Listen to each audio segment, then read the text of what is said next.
कहते हैं किसी को इतना हक मत दो कि वो आपको तकलीफ दे। कहते हैं किसी को इतना हक मत दो कि वो आपको तकलीफ दे, और किसी को इतना समय और सम्मान मत दो कि वो आपके आत्मसम्मान को ही कुचल दे।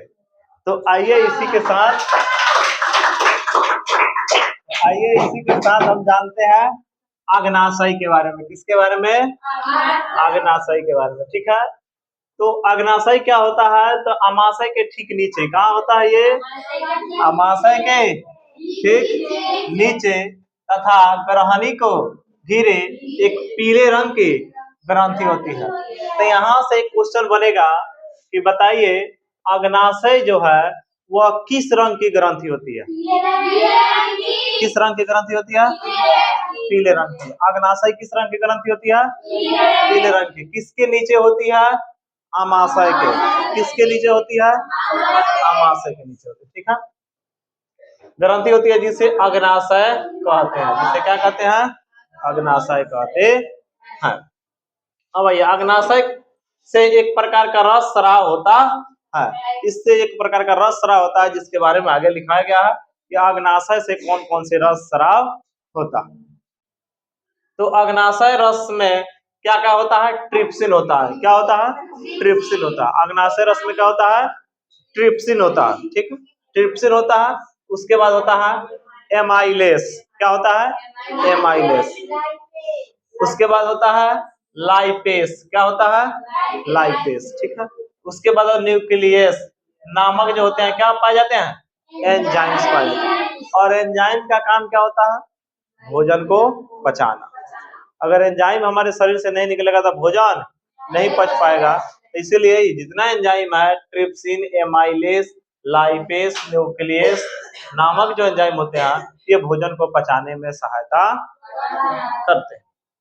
अब आइए चाइल क्या होता है? ये एक बार आपके एग्जाम में पूछा गया क्वेश्चन। ठीक है, चाइल क्या होता है? ठीक है, चाइल क्या होता है? तो जब काइम और भी तरल हो जाता है तब उसे चाइल कहते हैं। जब चाइल किसे कहते हैं? जब काइम जो भोजन का स्वरूप होता है थोड़ा तरल होता है, जब वो और ज्यादा तरल हो जाता है तो उसे क्या कहते हैं? चाइल कहते हैं। उसे क्या कहते हैं? चाइल।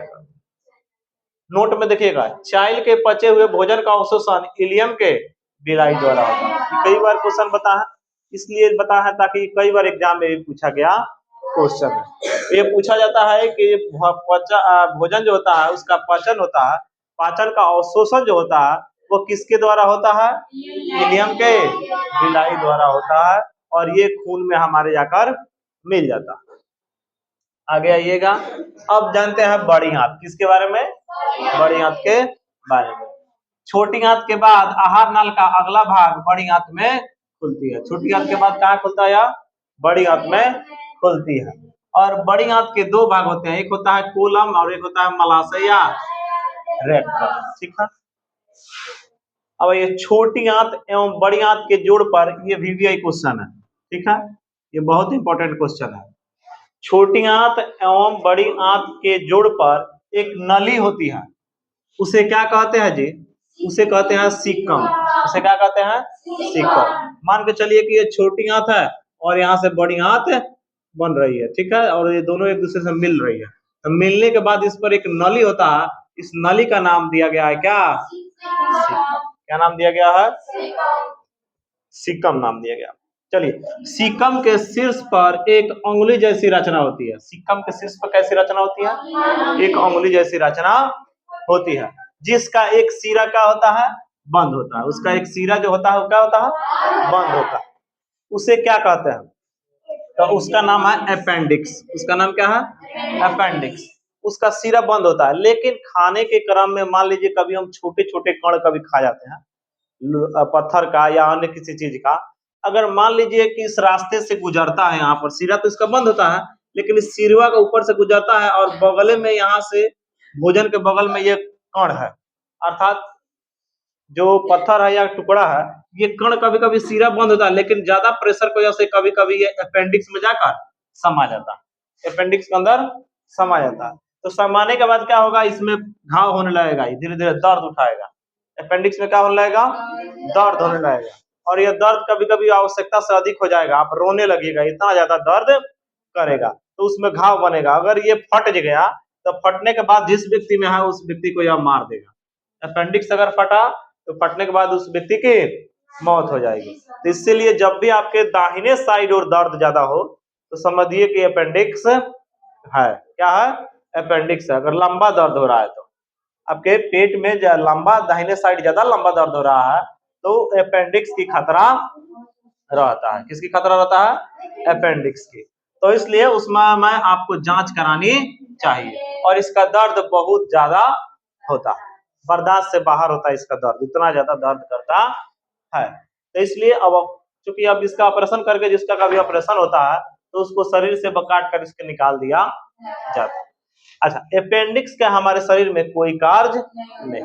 हमारे शरीर में जितने भी अंग है सभी का कुछ ना कुछ कार्य है, जबकि एक अपेंडिक्स ऐसा अंग है जिसका हमारे शरीर में कोई कार्य नहीं। अर्थात इसीलिए सोचे नहीं है, लेकिन सोचेंगे काहे दिया है। हो सकता है कि उस समय भगवान गॉड जो होंगे वो अपना रिमोट डाल दिए थे कि चलो जब हमको इसका आवश्यकता होगा तो फाड़ देंगे, मर जाएगा, हम बुला लेंगे, इसलिए डाले होंगे। आजकल का मानव उससे भी ज्यादा तेज दिमाग का निकला, चीर के निकाल लेता है, उसका रिमोट काम नहीं करेगा है? तो आइए, मनुष्य में कौन अवशेषी अंग, अवशेषिक अंग का मतलब वही होता है जिसका कोई काम नहीं है। अवशेषिक अंग का मतलब है जिसका हमारे शरीर में कोई काम नहीं है, उसे क्या कहते हैं, अपेंडिक्स। तो अपेंडिक्स ऐसा अंग है जिसका हमारे शरीर में कोई काम नहीं है, ये ऐसा ही हमारे शरीर में रहता है, इसका हमारे शरीर में कोई काम नहीं। जैसे हाथ है तो हाथ से काम करते हैं, आंख है आंख से काम है, लेकिन एक अपेंडिक्स है जिसका कोई काम नहीं। कोलन के कितने भाग होते हैं, 3 भाग होते हैं, ऊपरगामी कोलन, अनुप्रस्थ कोलन, अधोगामी कोलन। अधोगामी कोलन रेक्टम में खुलता है। अधोगामी कोलन कहाँ खुलता है, रेक्टम में, जो अंत में मल द्वार के द्वारा शरीर से बाहर खुलता है, ये शरीर से बाहर खुल जाता है। अंत में अपचा भोजन मल के रूप में कहाँ संचित रहता है, एक बार एग्जाम में आपका पूछा गया क्वेश्चन है। अंत में अपचा भोजन मल के रूप में कहाँ संचित रहता है, रेक्टम में। कहाँ संचित रहता है, रेक्टम में। तो इस तरह आपका बायोलॉजी का फर्स्ट चैप्टर समाप्त।